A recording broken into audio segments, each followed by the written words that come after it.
Hello hi నమస్తే. ఉర్లకుంట తాండా గ్రామ పంచాయతీలో అయితే మనం ఉన్నాం. ఇది వచ్చేసి కొడంగల్ నియోజకవర్గానికి వస్తుంది. అందులో భాగంగా ఇక్కడ గ్రామంలో లోకల్ బాల్ ఎలక్షన్ సంబంధించి హుషారైతే కనిపిస్తూ ఉంది. అందులో భాగంగా సీనియర్ నాయకులు తెలంగాణ ఉద్యమంలో పాల్గొన్నటువంటి తెలంగాణ ఉద్యమకారుడు దశరథ గారు ఉన్నారు. మరి యాక్చువల్గా ఈ పథకాల గురించి తన మాటల ద్వారా తెలుసుకుందాం. తెలంగాణ ఉద్యమంలో 2012 నుంచి 14 వరకు కూడా పాల్గొన్నాను. అప్పుడు బీటెక్ చదివేటప్పుడు మామ్నార్లో ఉద్యమంలో చాలాసార్లు పాల్గొనడం జరిగింది. తర్వాత బీటెక్ అయిపోయిన తర్వాత కూడా 2 సంవత్సరాలు జాబ్ చేసి కూడా ఇక్కడ వ్యవసాయం చేసుకుంటూ రాజకీయంలో రావాలనే ఉద్దేశంతో ఇక్కడికి వచ్చినాను ఊరు సైడు. కానీ రాజకీయం చూసుకుంటే ఒకసారి ఎప్పటిలాగానే అందరూ ఏజ్ అయిన వాళ్ళు సీనియర్లు వాళ్ళ ప్రకారమే నడుస్తుంది. కానీ యువత ముందుకు రావాలనే ఉద్దేశంతో ఈసారి నేను కూడా లోకల్ బాడీ ఎలక్షన్లో సర్పంచ్ పోటీ చేయాలనుకుంటున్నాను. అన్న, ఇంకొక విషయం అన్న, మీరు సర్పంచ్గా పోటీ చేయాలనుకుంటున్నారు. మరి ఏ కార్యక్రమాలు కాలేదు గ్రామంలో పూట, మరి ఏ కార్యక్రమాలతో మీరు ముందుకెళ్తాం అనుకుంటున్నారు? గ్రామంలో కానటువంటి పనుల గురించి, అదేవిధంగా డెవలప్మెంటు, అంటే దీని మీద దేని మీద ఎక్కువ ఫైట్ చేయాలనుకుంటున్నాను మీరు? అంటే మిమ్మల్ని ఈ గ్రామ ప్రజలు ఆశీర్వదించి గెలిపిస్తే మీరు చేసేటటువంటి పని ఏది?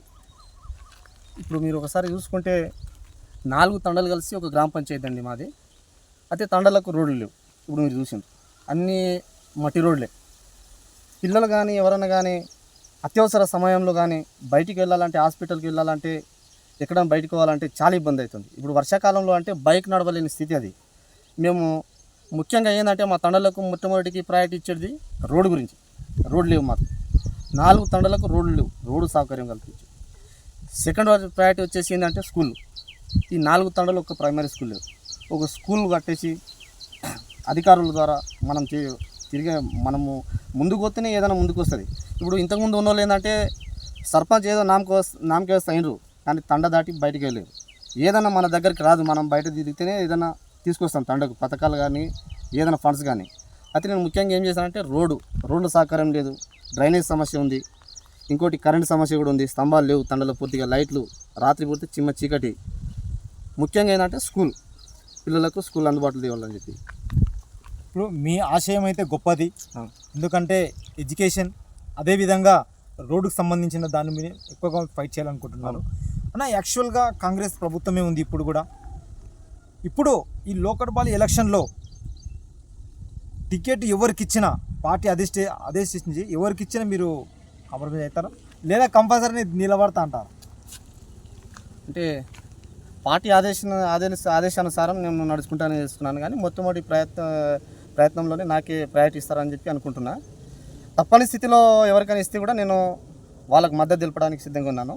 కానీ టికెట్ నాకు ఇస్తారని చెప్పి ఆశిస్తున్నాను అన్న. ఇంకొక విషయం అన్న, యాక్చువల్గా మహబూబ్ నగర్ పార్లమెంటు స్థానం చూసుకున్నట్టుగా అయితే మొత్తం టోటల్కి 7 మంది మొత్తం ఎమ్మెల్యేలు మొత్తం కాంగ్రెస్ పార్టీకి సంబంధించినటువంటి వాళ్ళే ఉన్నారు.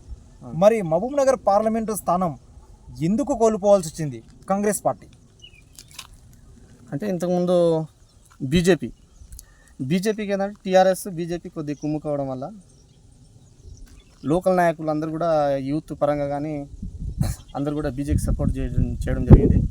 టీఆర్ఎస్ వాళ్ళు కూడా బీజేపీకి సపోర్ట్ చేయడం వల్ల గెలవడం జరిగింది.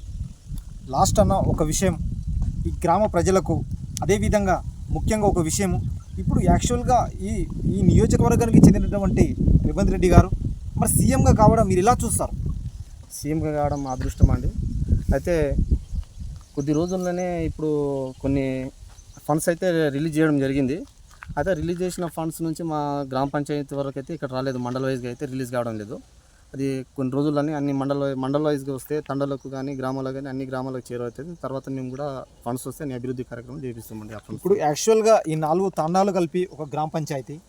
మరి ఈ 4 తాండా ప్రజలకు ఓటర్లో ఉన్నటువంటి వాళ్ళందరికీ మీరు ఏం చెప్పదలుచుకున్నారు? లాస్ట్గా మాట ఏం చెప్పదలుచుకున్నారు? ఎలాంటి నాయకుని ఎన్నుకోవాలా, దాని గురించి ఏమైనా చెప్పగలుగుతారా?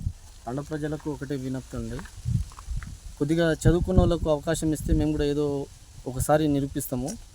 ఏంటంటే తండాలు చాలా అంటే తండల పూర్తి ఊర్లో పూర్తిగా ఉంటారు కదా, వాళ్ళకి ఏ పథకాల గురించి కానీ ఏదైనా కొత్తగా అప్లై చేయాలనుకున్న స్కీమ్ల గురించి కానీ సెంట్రల్ స్కీమ్ల గురించి కానీ ఏం తెలియదండి వాళ్ళకు.